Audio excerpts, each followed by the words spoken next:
Ese movimiento independentista llevó a que la noticia fuese que el perro muerde al hombre y no que el hombre muerde al perro. Se le dio la vuelta a la realidad. No tengo constancia que por parte de los Mossos d'Esquadra en ningún momento mostraran el más mínimo interés, ya no digo entusiasmo, en coordinarse o colaborar.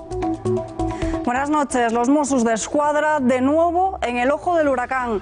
Esta semana de juicio a los golpistas gira alrededor de varios ejes. Los mandos policiales del 1 de octubre, el 20 de septiembre y los scratches en hoteles, las papeletas y su difusión. Nueva jornada de testimonios en la Sala Segunda del Supremo después de que el alto tribunal haya ampliado los días de juicio para cumplir el calendario previsto. Esta mañana ha sido el turno para el exsecretario de Estado de Seguridad, José Antonio Nieto, que se ha mostrado especialmente crítico, ya lo han visto con la actuación de los agentes autonómicos catalanes. De inversión de la realidad, así ha calificado lo vivido durante el día 1 de octubre y ha denunciado la ausencia de colaboración por parte de la Policía Autonómica en lo que a cumplimiento de la ley se refiere. Según el que fuera número 2 de Interior, hubo violencia antes, durante y después del 1 de octubre. Violencia ante la que los agentes de Policía y Guardia Civil actuaron proporcionadamente. Una declaración ordenada, contundente y, más importante, con detalles. Una declaración digna de un juicio de la magnitud que se vive en el Supremo, que deja en evidencia al que fuera ministro de Interior, a Juan Ignacio Zoido. Más noticias en titulares.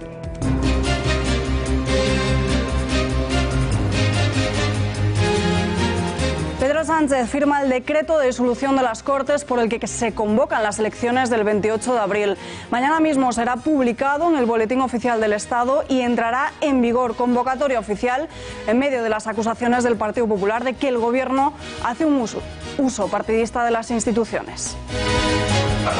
A un Gobierno con prácticas mafiosas, que es: buscadme cosas malas de la oposición, ya que las cifras no acompañan, mi balance de gestión es desastroso, no tengo una sola propuesta de futuro. Sánchez utiliza a la Guardia Civil o a la DGT para promocionar la huelga feminista. Las cuentas oficiales en redes sociales del Gobierno, ministerios, secretarías de Estado y otros organismos han sido empleadas por el Ejecutivo para promocionar esta huelga del 8 de marzo. En unos minutos se lo contamos en detalle.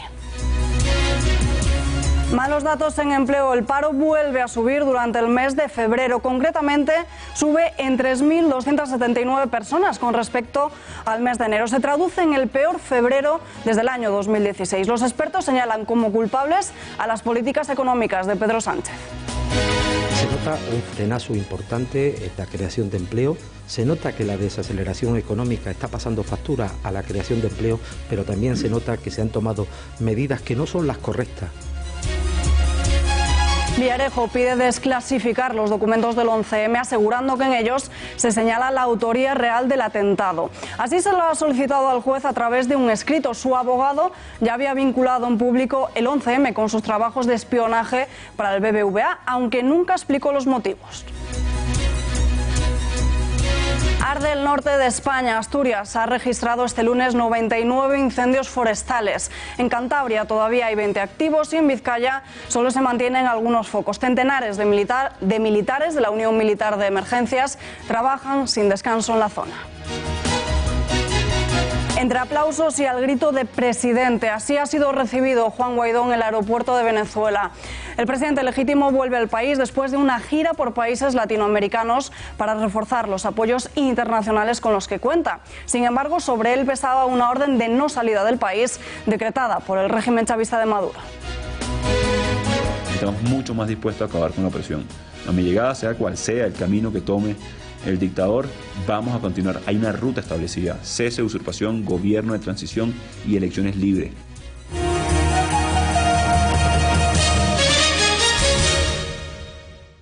¿Por qué no nos dedicamos a construir esa España científica, moderna, basada en el acuerdo, en vez de construir la España de la confrontación? Esta es la pregunta que deberíamos hacernos.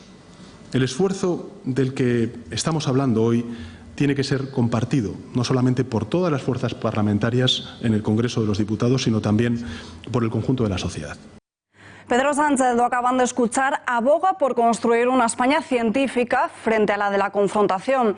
El presidente del Gobierno vuelve a abogar por un discurso de mitin político en la presentación de la estrategia para la inteligencia artificial en I+D+I. Lo ha hecho poco después de firmar el decreto de disolución de las Cortes. Se convocan oficialmente, por tanto, las elecciones generales del 28 de abril. El documento debe ser ahora refrendado por el rey Felipe VI y una vez rubricado será publicado mañana en el Boletín Oficial del Estado, cuando va a entrar en vigor. La publicación del decreto es importante porque en él, además de la fecha de los comicios, se plasma también el periodo de los 15 días de campaña electoral. Decreto de disolución de Cortes que se decidió por la polémica de no conseguir sacar adelante los presupuestos. Escándalo también este fin de semana a cuenta del logo republicano. El sábado se emitió una orden a funcionarios y diplomáticos del Ministerio de Asuntos Exteriores para que usasen de manera obligatoria un logotipo con los colores de la bandera republicana con motivo del 80 aniversario del exilio republicano.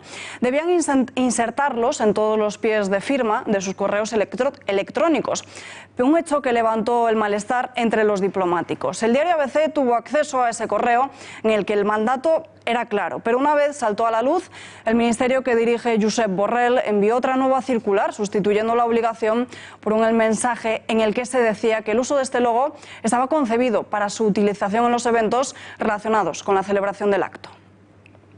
Más correos electrónicos escandalosos. El diario El Mundo desvelaba este fin de semana que el gabinete de la presidencia del Gobierno había pedido a los ministerios argumentos de ataque frente a otros partidos, sobre todo del Partido Popular. Argumentos que usarían los socialistas en campaña electoral. Para las filas populares, después del Falcon, de Radio y Televisión Española o del CIS, esto construye un ejemplo más del uso partidista que hace el Gobierno de las instituciones. A un Gobierno con prácticas mafiosas, que es buscadme cosas malas de la oposición, ya que las cifras no acompañan, mi balance de gestión es desastroso, no tengo una sola propuesta de futuro, lo único que puede plantear es guerra sucia contra el partido que me va a ganar las elecciones y menos mal que a ver si encuentro algo, que por cierto pinchan en hueso, ya pueden seguir buscando, para ver si con las manipulaciones, arengando a la calle y encontrando alguna cifra que baile de los antiguos ministerios, a ver si así tengo alguna opción, pero no van a tener. Palabras que ya han obtenido respuesta por parte de José Luis Ábalos. El secretario de Organización del Partido Socialista intenta salir al paso de las informaciones, apuntando a que el desasosiego invade el Partido Popular. Un gobierno tiene derecho a defenderse y un gobierno tiene toda la obligación de estar coordinado. Entonces las comunicaciones de presidencia a los departamentos ministeriales es un hecho que asombra que pueda considerarse como noticia, porque es lo habitual, la coordinación de la acción del gobierno y la defensa de la misma. Y sobre todo también no solamente porque pueda ser criticada, sino porque también debe ser difundida. Por lo tanto, no sé qué es lo extraño exactamente. Yo observo mucha desesperación por parte de la derecha. Tenemos conexión telefónica con Carlos Iturgaiz, eurodiputado del Partido Popular. Señor Iturgaiz, muy buenas noches. Hola, muy buenas noches. ¿Cómo se enteró de la orden de Borrell de incluir el logo republicano en todos los correos? ¿Le llegó algún documento a usted o algún tipo de mail? Sí, a través de un medio de comunicación lo leí la primera vez y luego ya pudimos acceder a ello aquí en el Parlamento Europeo y ver cómo estaban distribuyendo a través, contactamos con determinadas embajadas y nos lo confirmaron, que lo estaban desde el Ministerio de Asuntos Exteriores pues enviando a las distintas embajadas de España en todo el mundo, lógicamente. ¿Responde esto una vez más a un uso partidista de las instituciones?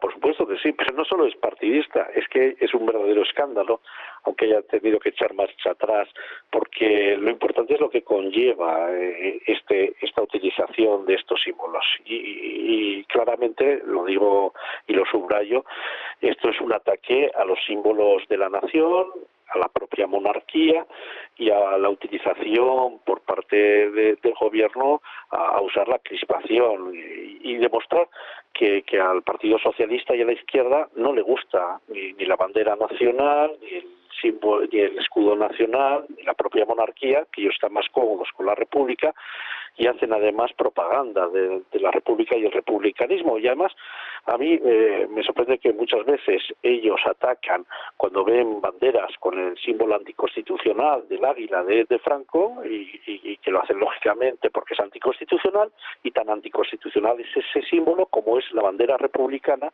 porque los símbolos constitucionales están recogidos en nuestra Constitución, valga la redundancia.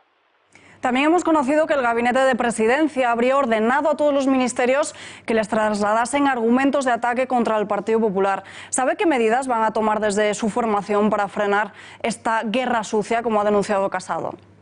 Bueno, ya lo ha pedido el propio presidente Casado, de que hemos pedido la dimisión del responsable, del jefe de gabinete, del señor Sánchez, que no solo es una cuestión de ese jefe de gabinete, esto es un planteamiento de todo el gobierno, y el primer responsable es el presidente del gobierno, Pedro Sánchez, que porque demuestran su nerviosismo, porque saben que las cuentas no les salen, que van a perder el gobierno de la nación, y que por lo tanto lo que hacen es, como lo recordaba el presidente Casado, lo que hacen es utilizar esa guerra sucia contra el Partido Popular, pensando que aquí todo vale. Pero es que eso lo vivimos también en el Partido Popular. Acuérdese cuando los atentados del 11M fueron los socialistas, junto con sus medios de comunicación, los que vinieron a las sedes del Partido Popular a atacar al Partido Popular y a manifestarse y a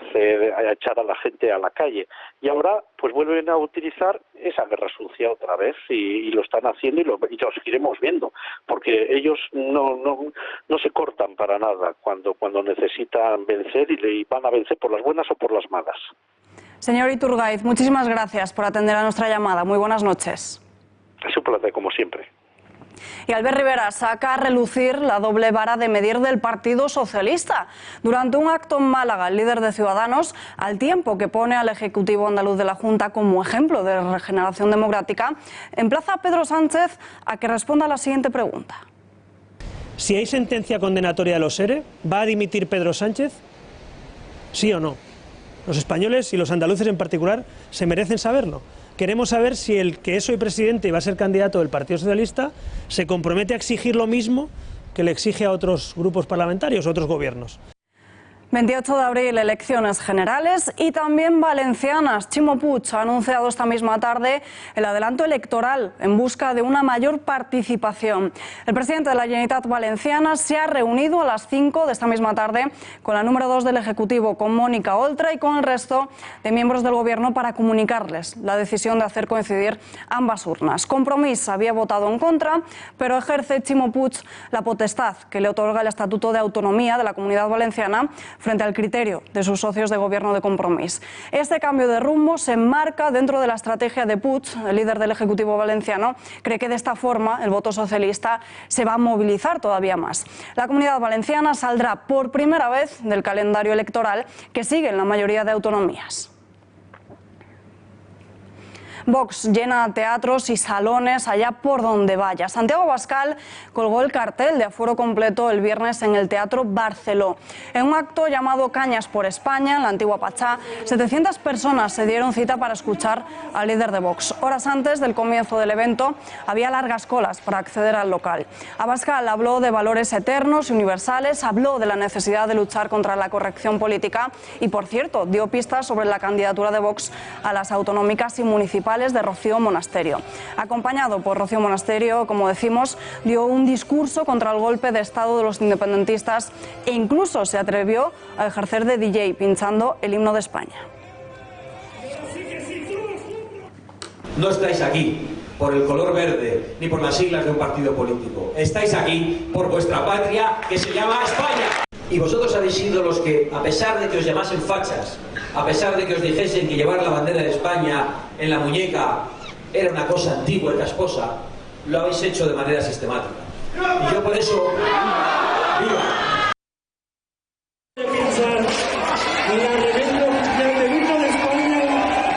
2 días Días después de esta celebración, el Teatro Barceló sucumbe a las imposiciones del lobby LGTBI y se disculpa por haber acogido el acto de Vox después de que el movimiento LGTBI se cancelara la Tanga Party, un encuentro que ya se había celebrado con anterioridad en la conocida sala. Ofendidos por la presencia de Vox, los Tanga Party aseguran que no volverán a la discoteca y esta no ha dudado en plegarse a la corrección política. Lamentan, dicen, haber herido los sentimientos de los organizadores de la Tanga Party y señala que no volverán a acoger a Vox.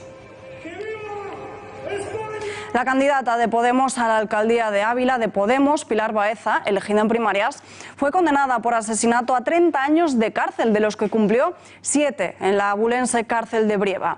Con 23 años, el 8 de septiembre de 1985, ayudó al asesinato en Leganés de un joven que presuntamente la había violado y al que mataron su novio y un amigo, con la colaboración de ella, que prestó un arma de la armería propiedad de sus padres. Podemos, lo saben, siempre se ha mostrado de cara al público crítico con la depuración de responsabilidades políticas, pero no parece así en este caso. En las filas moradas han defendido a la candidata, aseguran que los hechos son tremendos, pero que ya ha cumplido su pena. A pesar de no estar en campaña oficialmente, a cuentagotas vamos conociendo las medidas de sus programas electorales. Íñigo Errejón propone la expropiación de viviendas vacías para ponerlas en alquiler. El candidato por la Comunidad de Madrid, por Más Madrid, ha anunciado esta intención en la presentación de este domingo en Móstoles. En base a lo que publica el medio Noticias para Municipios, ha lanzado una serie de pinceladas sobre las diversas propuestas a llevar en el programa electoral en materia de vivienda, medio ambiente o juventud. Entre ellas, que el gobierno regional pueda hacer uso de esas casas vacías. Y hablando de viviendas vacías, el Ayuntamiento de Barcelona multa con 2.800.000 euros a 2 sociedades que mantienen hasta 24 pisos vacíos desde hace más de 2 años en las calles de Plau Clarís y Aragó de la ciudad condal. Las intenciones de la alcaldesa de Ada Colau pasaban por expropiar los 2 edificios vacíos, pero en vistas de que la ley no se lo ha permitido, ha optado por iniciar estos expedientes sancionadores. Colau pretende que estas 24 viviendas se pongan en alquiler a precios asequibles. Y vuelven los malos datos en empleo. El paro vuelve a subir durante el mes de febrero. Es más, el mercado laboral registra su peor mes de febrero desde el año 2016. El paro en España sube en el segundo mes del año en 3.279 personas con respecto al primer mes de 2019. En los 2 últimos años el paro se redujo en el mes de febrero, pero este año ha vuelto a subir otra vez. El número de desempleados registrados en las oficinas de empleo se sitúa casi cerca de los 3.300.000 parados y acentúa la ralentización de la recuperación del mercado laboral. Los datos de febrero suceden a un mal mes de enero, tradicionalmente un mes desfavorable para el mercado laboral, pero que en este 2019 trajo peores cifras que en los últimos ejercicios. Para los expertos y analistas económicos es la respuesta de la subida del salario mínimo interprofesional. Pues los datos muestran que la cara del desempleo es una cara femenina. Todo el paro de febrero corresponde a mujeres. Sin embargo, en los hombres ha habido un descenso, leve, pero un descenso. Además, la diferencia en la tasa de cobertura de la protección entre mujeres y hombres es que la de mujeres es el 11%, 11 puntos inferior a la de los hombres. Hay un importante frenazo a la creación de empleo. Estamos hablando que en este mes de febrero hay menos empleo, menos autónomos, menos contratación indefinida, más paro. En resumen, los datos son malos con referencia a lo que ocurrió el pasado año y se nota un frenazo importante en la creación de empleo. Se nota que la desaceleración económica está pasando factura a la creación de empleo, pero también se nota que se han tomado medidas que no son las correctas. Analizamos todo lo que sucede en Página Económica con el periodista Xavier Orcajo. Xavier, muy buenas noches. Buenas noches, Alba. Bueno, peor mes de febrero en empleo desde el año 2016. Sí, y alguno anterior también. O sea que ha sido un mal febrero. Febrero no suele ser un mes malo para la contratación.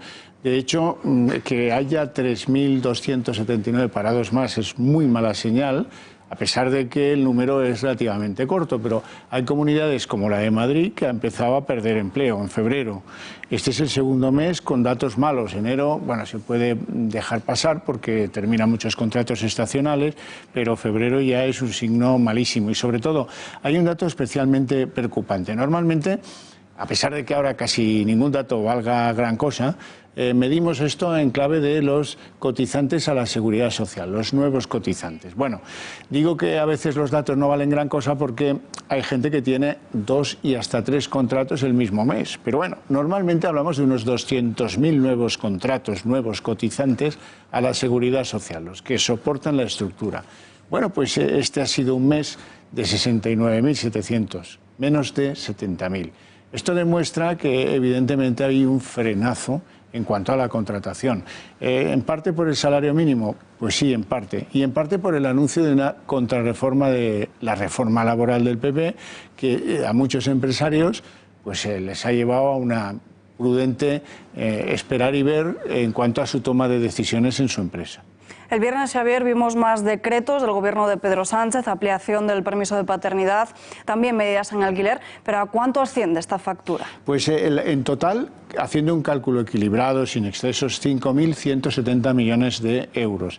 Estas medidas animus votandi, porque lo que pretenden es estimular el voto, pues nos cuestan mucho dinero. Nos cuestan 5.170 millones más de gasto público a una corriente de gasto ya bastante peculiar y alta. ¿Son decisiones estructuralmente electorales? Dice sí. Sí, porque no son, algunas se han olvidado de algunas cosas que prometieron y en cambio impulsan otras que tienen claramente un objetivo electoral. El más claro de ellos está por llegar, la oferta pública de empleo. En el 2018 fueron 30.000 nuevos funcionarios. Creímos que con eso se compensaban anteriores apretones de cinturón a la hora de reponer funcionarios que se jubilan con nuevos funcionarios, pero ahora van con más de 30.000 en un anuncio que se va a hacer en los próximos días. Y eso nos cuesta 1.200 millones de euros, solo esa partida. Si a eso le añades pues, las cotizaciones de las cuidadoras de personas dependientes, pero que no son profesionales. El aumento del permiso de paternidad a 8 semanas que se aprobó en el pasado Consejo de Ministros. Eso tiene un impacto, eso cuesta, esas dos medidas, 610 millones. Y a eso otra y otra y otra y otra, y al final resulta que te pones en 5.170 millones de gasto caprichoso para alimentar la expectativa electoral del PSOE. Xavier, no quiero despedirte sin antes hablar de tu nuevo programa, Pulso Económico, que se ha estrenado hoy todos los días de lunes a viernes a las 8 de la tarde, antes de este informativo. Para aquellos espectadores que hoy se lo hayan perdido y para que mañana no se lo pierdan, cuéntanos un poquito en qué consiste. Bueno, pues consiste en llevar a sus casas la actualidad de lo económico, no solo de la bolsa, no solo de los mercados, pero también, y ponerla en contexto para que ustedes tomen decisiones en la medida que les sea útil, pues yo seré feliz, ¿no? Hoy es el primer programa, hemos acabado hace un ratín y apenas hemos tenido tiempo de comentarlo, pero la impresión parece que es bastante positiva. Pues ya lo saben, a las 8 de la tarde, una cita en Intereconomía y contigo. Gracias, Xavier. Muy buenas noches. Se retoma el proceso judicial a los golpistas tras la ampliación del calendario por parte del Tribunal Supremo. Después de los 19 testigos de la semana pasada, se sientan en el banquillo las personas relacionadas con la mesa del Parlamento y varios mandos policiales implicados en el operativo del 1 de octubre. Primer lunes de juicio y el ex número 2 del Ministerio de Interior, José Antonio Nieto, inaugura el día hablando de la gestión policial del 20S y del 1O. No tengo constancia que por parte de los Mossos de Escuadra en ningún momento mostraran el más mínimo interés, ya no digo entusiasmo, en coordinarse o colaborar en orden a evitar la celebración del referéndum. El exsecretario de Estado de Seguridad acusa a Joaquín Forn y a Josep Luis Trapero de mostrarse reacio a cumplir con el mandato judicial para impedir el referéndum. La actitud de la dirección de los Mossos de Escuadra fue muy reacia a formar parte de esa coordinación. Nieto defiende la actuación de la policía y de la Guardia Civil. El uso de la fuerza fuese el mínimo imprescindible. Y fue el mínimo imprescindible. Me ratifico y en ello se cumplió el objetivo que teníamos marcado y se hizo además con una adecuada proporción de fuerza. Habla también del 20 de septiembre. Teníamos seria duda y mucha preocupación por su seguridad. La seguridad de los guardias civiles que estaban en el edificio de la Consellería de Economía. Efectivamente. Los CDR tenían una misión inicialmente organizativa, pero desde mi opinión, si lo que me pregunta es mi opinión, yo sí le digo que creo que derivaron en una actitud violenta o que propiciaba o facilitaba el que se tuviesen actitudes violentas. No ha dudado en señalar a quienes estaban detrás de las movilizaciones contra la presencia policial. En prácticamente todas estaba la ANC. ¿Y Òmnium Cultural? Y Òmnium Cultural también. Y donde Cuixart no vio nada, él sí. Todos los vehículos que fueron dañados no pudieron ni siquiera ser posteriormente reutilizados porque el nivel de destrucción que tuvieron fue muy alto. Una declaración que ha durado 4 horas y que ha retrasado al turno de la tarde al resto de testigos. Y en la segunda parte de esta jornada ha declarado el presidente del Parlamento, Roger Torrent, que ha defendido en todo momento la labor de Carme Forcadell. Redacción de informativos, Pepe García Saavedra, muy buenas noches. Muy buenas noches, Alba. El presidente del Parlamento Regional ha justificado todos los pasos dados por Carme Forcadell, que ha querido hacer suyos. También ha hecho una defensa férrea del referéndum ilegal del 1 de octubre y ha lanzado una advertencia en sede judicial diciendo que se volverá a votar. Vean. Yo voté el 1 de octubre. Votaron 2.300.000 catalanes y catalanas. Y tengan presente que volveremos a votar. Volveré a votar. Porque estoy convencido de que, y las leyes planteaban exactamente esto, estoy convencido que el conflicto político entre Cataluña y el Estado solo se resolverá mediante un referéndum. Ante las continuas advertencias de tanto el Tribunal Constitucional como de los letrados del Parlamento, Roger Torrent ha defendido que los presidentes de la mesa del Parlamento no entran a valorar el fondo de las iniciativas que llegan a esta mesa, sino solo la forma. Así ha justificado que Carme Forcadell admitiera a trámite las leyes de ruptura, concretamente la ley de transitoriedad, de la que ha dicho no tenía una validez jurídica. Vean. Lo que planteaba es ese proceso de negociación y de diálogo con el Gobierno del Estado. En cualquier caso, es evidente que la ley de transitoriedad nunca se hizo efectiva, es decir, nunca tuvo efectos jurídicos. Y la declaración de Torrent ha finalizado con un pequeño rifirrafe entre la defensa de Oriol Junqueras y el presidente de la Sala, Manuel Marchena. Andreu Bandeneida ha intentado llevar la declaración de Roger Torrent por unos derroteros con más tintes políticos que jurídicos, algo que ha enfadado al presidente de la Sala y ha tildado sus preguntas de improcedentes. A continuación han declarado dos representantes de la mesa del Parlamento, José María Espejo Saavedra y David Pérez, que han contradicho la versión de Carme Forcadell diciendo que se podían admitir algunas de las iniciativas por ser contrarias a la Constitución, una tesis también refrendada después por el exletrado mayor del Parlamento. Gracias, Pepe. Y mañana a las 9:30 se retoma este proceso judicial en la Sala Segunda del Tribunal Supremo con las declaraciones de Enric Millo, el que fuera delegado del Gobierno en Cataluña. Bueno, la actuación policial del 1 de octubre es uno de los principales ejes sobre los que gira este juicio. Ahora hablamos con Ramón Cossío, portavoz del Sindicato Unificado de Policía. Señor Cossío, muy buenas noches. Hola, ¿qué tal? Buenas noches. ¿Cómo le dejó la comparecencia de la semana pasada del exministro de Interior? ¿Cree que dejó vendidos a los agentes de la policía? Quizá la palabra no sea vendida, ¿no? Pero que no se hubiera dejado vendidos, pero que el ministro de Interior diga que no sabía nada del dispositivo policial, pues nos parece frívolo. Es obvio que el responsable del Ministerio de Interior tiene que saber cuál es el cometido de las fuerzas y cuerpos de seguridad, no solamente del Estado, sino también de las policías autonómicas y de las policías municipales. No tiene por qué conocer todos los detalles del dispositivo policial porque no es su función, pero tanto como decir que no sabía nada, pues como digo, nos parece frívolo por parte del ministro. Descargó la responsabilidad de lo ocurrido en el 1 de octubre en los mandos operativos, pero ¿de quién reciben las órdenes o las instrucciones esos mandos operativos? Nosotros recibimos las órdenes bien de una parte gubernativa del gobierno o bien, en este caso también, pues había una orden que procedía de un juzgado que nos combinaba a cerrar esos colegios electorales, esos colegios que se habían habilitado para hacer de colegio electoral.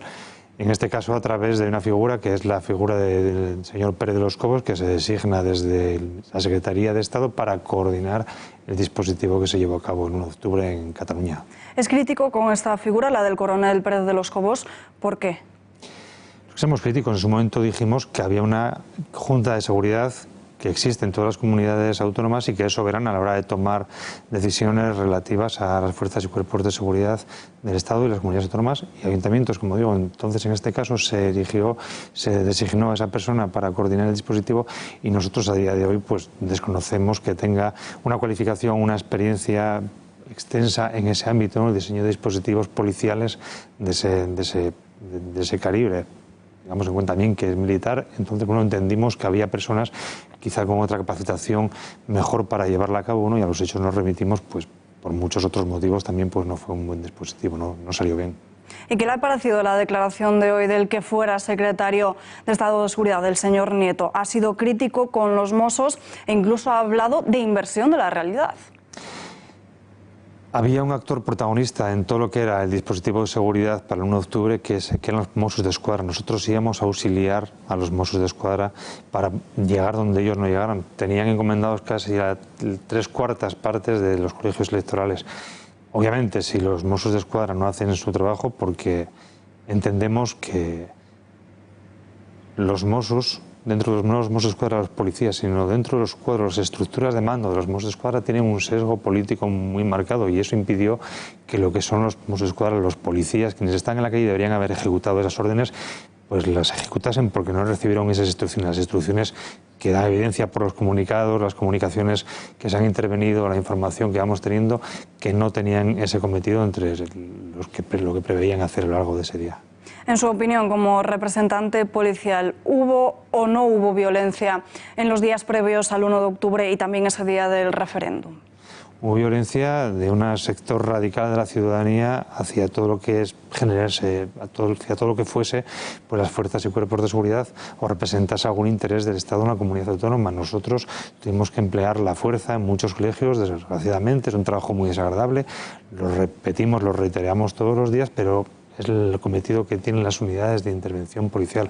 Cuando las unidades de intervención policial llegan a hacer su trabajo, es que el resto de eslabones de la democracia han fallado. Exigirles que solucionen esos compañeros, esos policías, los problemas de diálogo, de política y demás, de todo lo que, pues no, ellos van a hacer el cometido que es la encomienda para ese día, que es evacuar o vaciar esos colegios, evitar que se realice la votación. Ramón Cossío, muchísimas gracias por estar aquí con nosotros. Muy buenas noches. Más ataques al partido de Santiago Abascal durante este fin de semana. Vox estaba realizando un acto en Sabadell cuando unos radicales de los mal llamados comités de defensa de la República lanzaron una convocatoria a través de las redes sociales para celebrar un carnaval, dicen, antifascista. Se concentraron en el centro de la localidad y después se dirigieron al auditorio donde Vox estaba haciendo una presentación. Muchos momentos de tensión en los que incluso lanzaron vallas a los Mossos.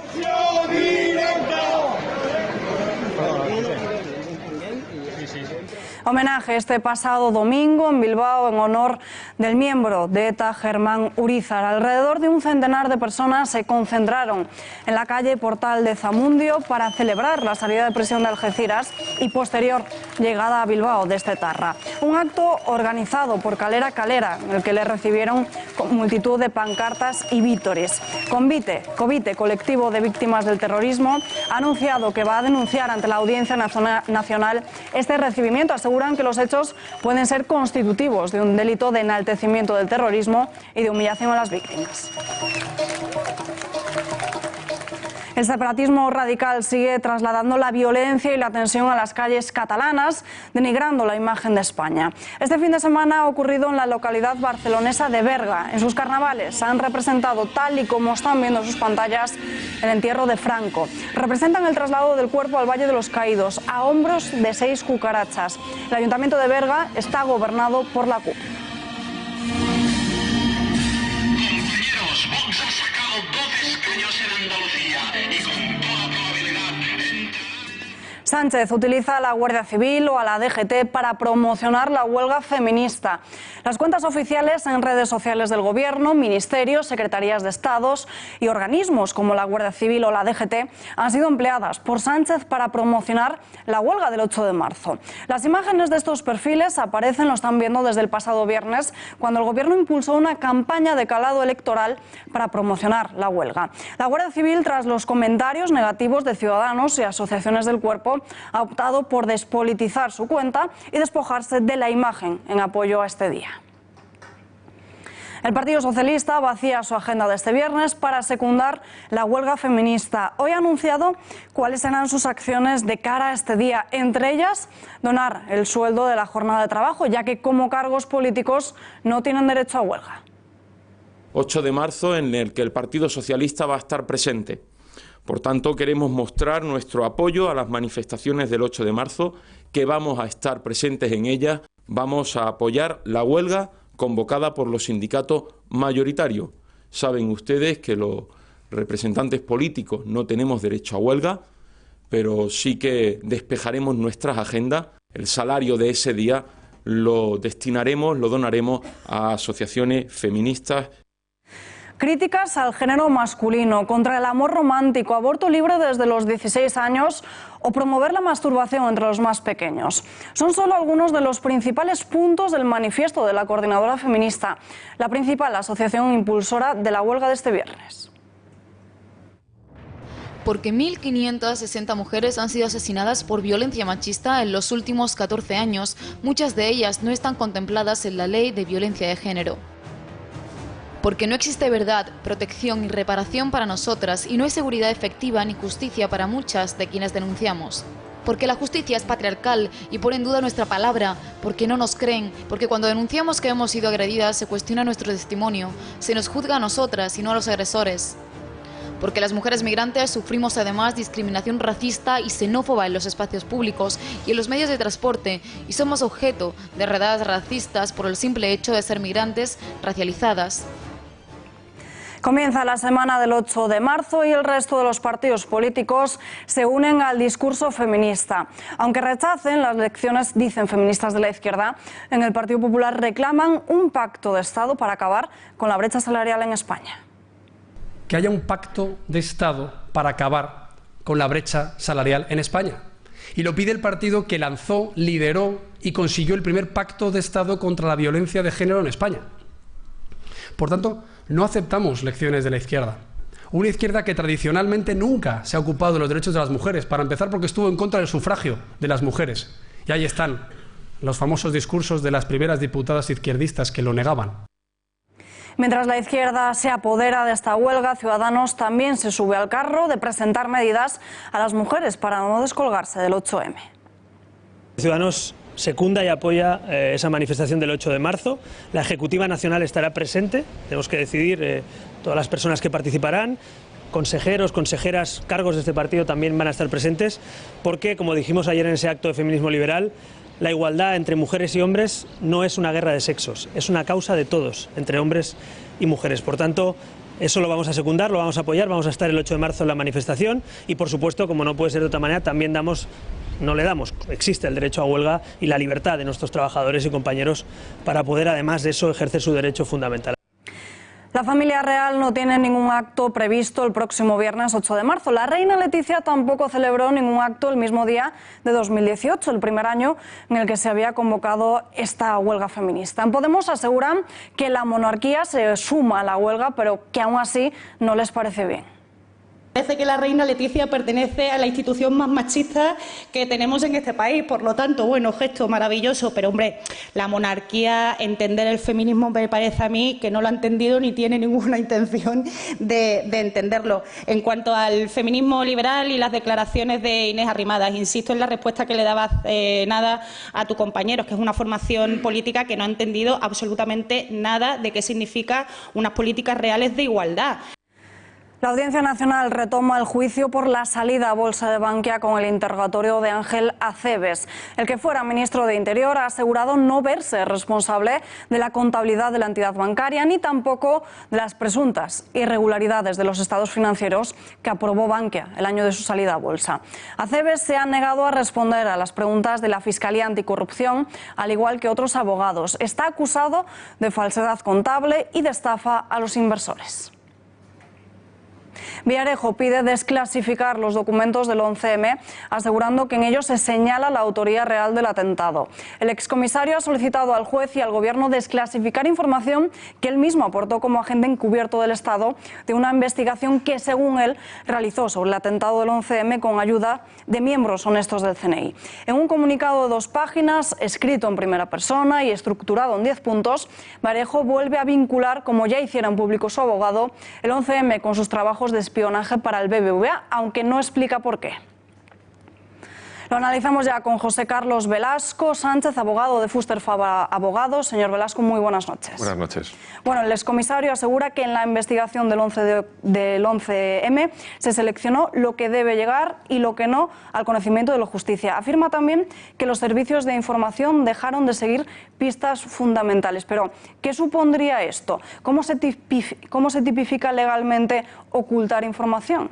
Bien, si esa información o esa vía de policial que se llevó es porque entendía la policía que había mejores vías de investigación y estaba fundamentado, no hay ningún problema. Ahora bien, lo que manifiesta el comisario Villarejo es que se ha omitido el deber de perseguir delitos y eso está tipificado en el Código Penal hasta con 2 años de prisión, ¿no? Es decir, no continuar unas pruebas que podían dar, o unos indicios que podían dar unos hechos probados.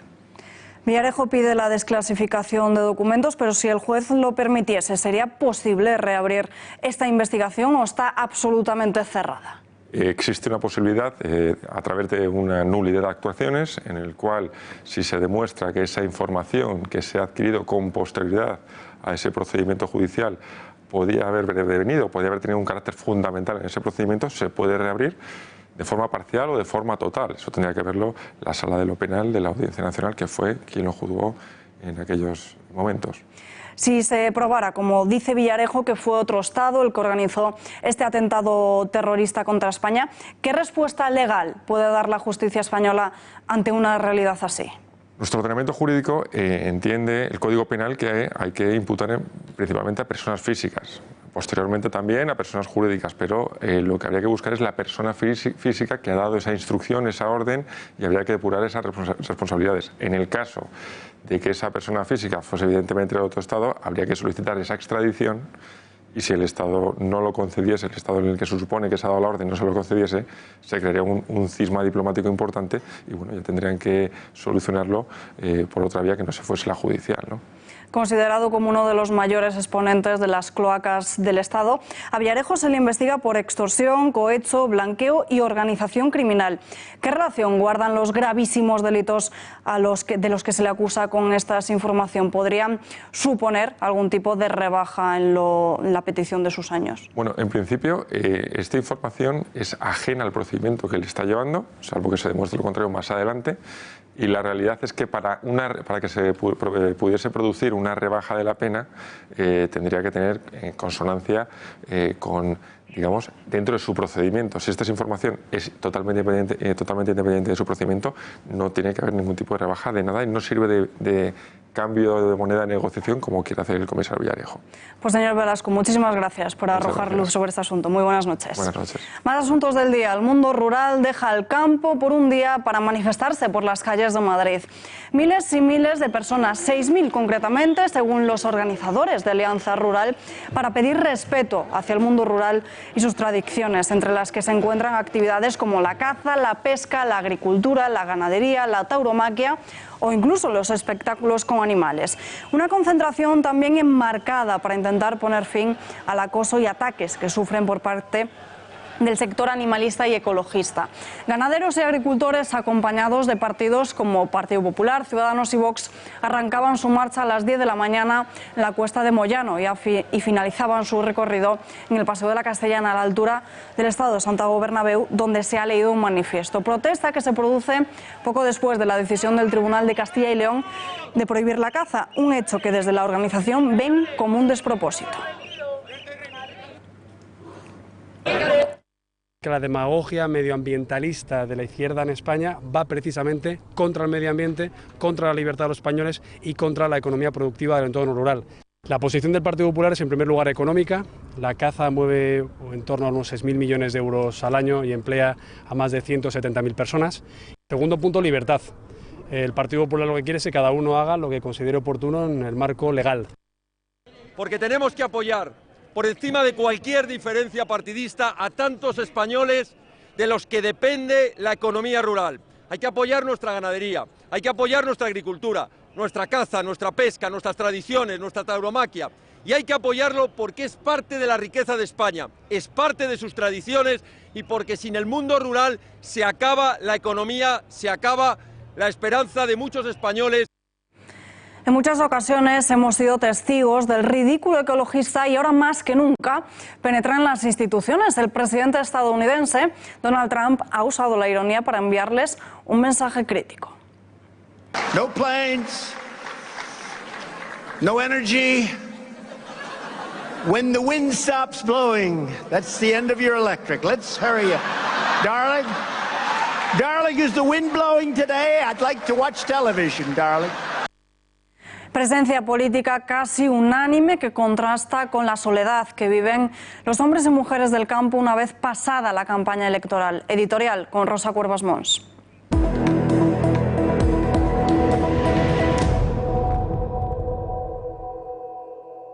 Algunos de los representantes del mundo rural protestaban más o menos a la altura del Bernabéu por la significativa presencia de políticos en su marcha. Estos no estaban, decían los agricultores, cuando había elecciones cerca. Y tienen razón. Si bien es cierto que algunos políticos han entendido desde siempre que la caza, la agricultura y la España rural son, en más de un sentido, la España de verdad, hay otros a los que se les ve demasiado el plumero electoral en estos días de campaña y manifestación. Porque no se puede defender a nuestro sector agroalimentario y a la vez votar sí a acuerdos que son una sentencia de muerte para él. No se puede salir a la calle a empoderar a la mujer rural cuando se han denostado y despreciado las tradiciones y los modos de vida que configuran la realidad de muchas de esas mujeres rurales. Porque, en fin, no se puede estar, como dirían en el mundo rural, en misa y replicando. Sería mejor que nuestros políticos hicieran alguna que otra reflexión antes de salir a manifestarse y repasaran si toca ir a una o a 20 manifestaciones. Porque incluso en campaña electoral no es lo mismo un 8 que un 80. Y la técnica de a manifestarse que toca ya no cuela. Asturias, Cantabria y el País Vasco devastadas por el fuego. Asturias registra este lunes 99 incendios forestales en un total de 32 de los 78 municipios de la región. Aún así, cabe mostrarse esperanzados, ya que la situación ha mejorado frente a la registrada la pasada madrugada, cuando se llegaron a contabilizar 139 fuegos. En Cantabria todavía hay activos 20 y en Vizcaya solo se mantienen algunos focos. El Ministerio de Agricultura, Pesca y Alimentación ha enviado este lunes 7 medios aéreos y 5 brigadas de refuerzo contra los incendios forestales para colaborar con las comunidades autónomas de Cantabria, Navarra y el Principado de Asturias en la extinción de 8 incendios, aunque en la zona, como decimos, permanecen activos en torno a un centenar de fuegos.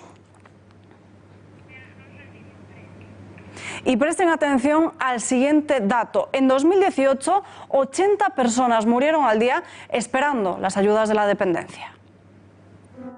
1, 2, 3 y así hasta 250.037. Estas son las personas que se encuentran en el limbo de la dependencia. Muchos de ellos sufren demencia senil y problemas motores, y aunque tienen reconocido el grado de dependencia, todos ellos siguen esperando la ayuda que les corresponde. Vean, el 3% de la población tiene reconocida su situación de dependencia a finales de 2018, de los que reciben algún tipo de atención algo más de 1 millón, mientras que otros más de 128.000 esperan a recibir los servicios que les habían sido concedidos. Esta famosa ley de dependencia cumple algo más de 12 años con numerosas carencias, porque 4 de cada 10 personas que esperan son dependientes severos o grandes dependientes. Son ellos precisamente los que más necesidades de atención requieren. Además de todas las personas con dependencia reconocida, 2/3 son mujeres y 1/3 hombres. Por regiones, el último informe destaca que la atención es plena en Castilla y León y que han progresado positivamente en los 2 últimos años en Aragón, Baleares, Castilla-La Mancha, Comunidad Valenciana, Extremadura, Galicia, Madrid y Murcia. Por el contrario, hay comunidades en las que se aprecia cierto estancamiento, como es el caso de Asturias, Canarias, Cantabria y País Vasco. Y ya por último, en este estudio también nos encontramos con algunas regiones en situación preocupante, como Andalucía, Cataluña y La Rioja. Aunque la ley exige un reparto equitativo de la financiación, lo cierto es que son las autonomías las que están asumiendo el 80% del gasto de la dependencia, mientras que el Estado solo aporta el 20%. Pero, ¿por qué esta falta de implicación por parte del Gobierno? No nos extraña que, viendo estas escandalosas cifras, ya sean muchos los que piden con urgencia un pacto de Estado para defender los derechos de estas personas dependientes.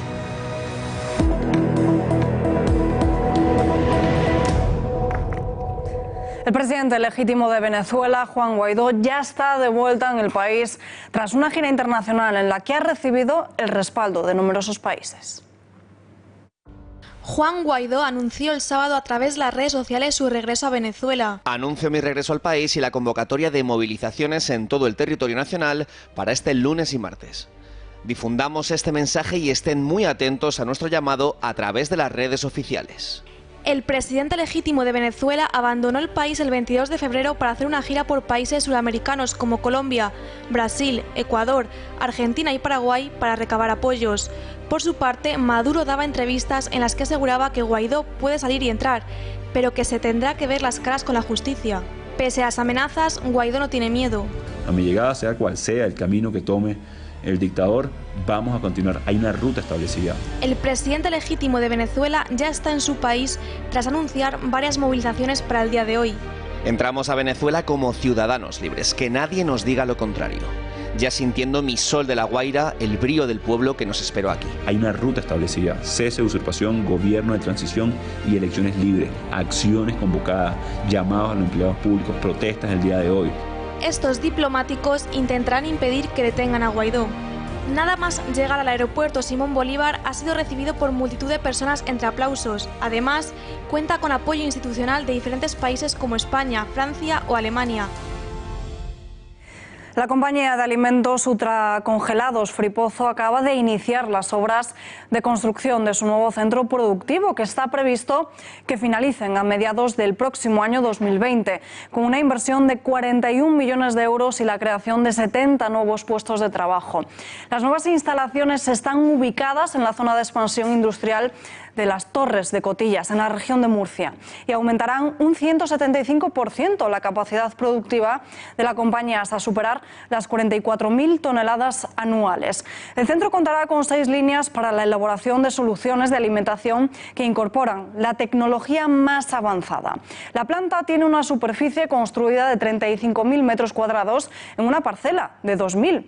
Fripozo cumple 30 años desde su nacimiento con esta clara apuesta por el crecimiento y por garantizar su futuro, y que la convertirán en una empresa de referencia a escala europea en la fabricación de soluciones de alimentación. Y nosotros nos despedimos ya, nos hemos quedado sin tiempo para más, pero les dejamos como siempre con el noticiario de 1936 y después el gato al agua. Volvemos mañana a las 8:30, ya lo saben, lo que otros no le cuentan o como otros no se lo cuentan. Buenas noches.